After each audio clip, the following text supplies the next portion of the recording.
क्षणांचे लावून अत्तर, नजर रोखुणी नजरेमध्ये आयुष्याला द्यावे उत्तर.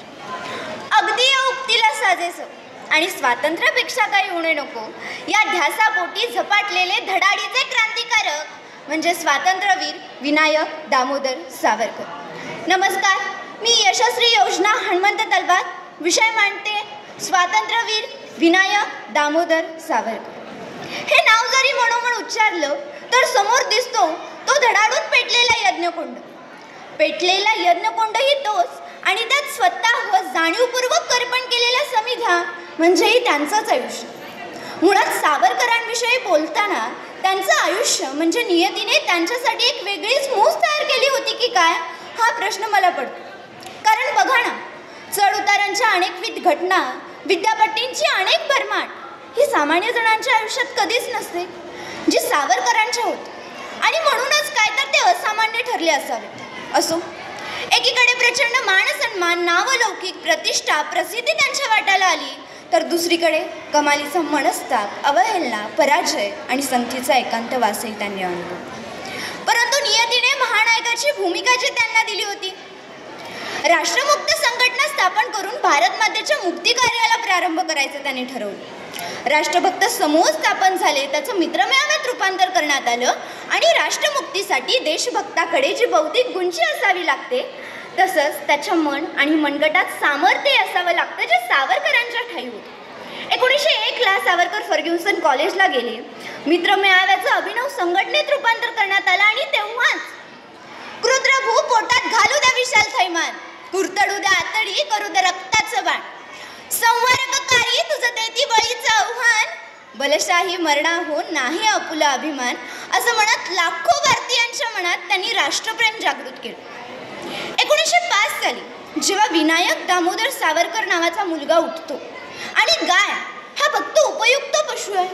कोण म्हणतं गायच्या पोटात 33 कोटी देव असतात, उद्या जर तशीच वेळ आली तर गाईला खाऊन माणसाने जगावं असे विचार जेव्हा तो व्यक्त करतो तेव्हाच मला त्यांच्यातलं धगधगतेपण जाणवतं. टिळक मॅझेनच्या राष्ट्रवादी विचारसरणीतून प्रेरणा घेऊन ते इंग्लंडला गेले. ब्रिटिश अधिकाऱ्यांना नेहमी मरणाच्या छायेत ठेवायचं आणि राज्यकारभार करणं अशक्य करून सोडायचं हा त्यांचा मानस. म्हणूनच त्यांनी इंग्लंडमधील अनेक भारतीय तरुणांना संघटित केलं आणि याचाच परिणाम म्हणजे मदनलाल धिंगरा यांची झालेली कर्दळमाईनीची हत्या. एवढंच काय तर देशासाठी मारता मारता मरे तो झुंजे असं म्हणत या देशवेड्यांनी चक्क बॉम्ब तयार करण्याचं तंत्रज्ञानही अवगत करून घेतलं. ते तंत्रज्ञान आणि तब्बल 22 ब्राउनी पिस्तूल त्यांनी भारतात धाडली. त्यातल्याच एका पिस्तुलीने आनंद कान्हेरे यांनी कलेक्टर जॅक्सन यांच्यावर बॉम्ब टाकला. या सगळ्यांनी झालं काय तर स्वातंत्र्यवीर सावरकरांना अपेक्षित असलेली क्रांतिकारी कृत्याची मालिका भारतात सुरू झाली.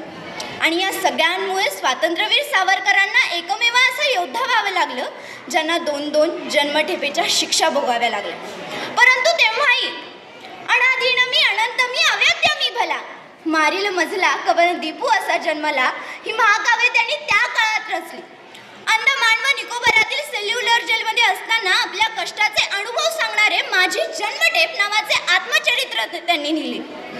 देहाकडून देवाकडे जाताना मध्ये देश लागतो आणि त्याच देशाचे आपण काहीतरी देणे लागतो. म्हणूनच समाजातील तर्कदृष्ट गोष्टी, चालीरीती, प्रथा, परंपरा यांचं त्यांनी निर्मूलन केलं आणि प्रगत मार्ग प्रकाशित केला. विज्ञानाधिष्ठ आधुनिक शस्त्र विकासांना सुद्धा त्यांनी प्राधान्य दिलं.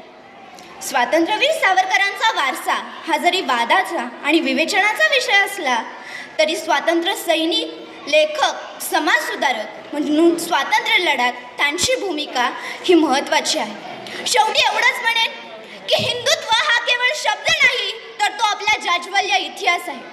यज्ञकुंडातील अभिहोत्र ज्याप्रमाणे प्रज्वलित राहतात त्याचप्रमाणे हिंदुत्वाच्या भावनेचे जतन करून ठेवा असं म्हणत अखंड भारतीयांच्या मनात देशभक्तीचा यज्ञकुंड पेटवणारा तळपता ताळा 22 फेब्रुवारी 1966 रोजी अनंतात विलीन झाला.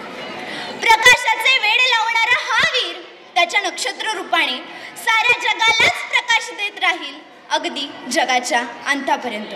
एवढे बोलून इथेच थांबते. स्वातंत्र्यवीर सावरकरांना शतशः प्रणाम करते. धन्यवाद.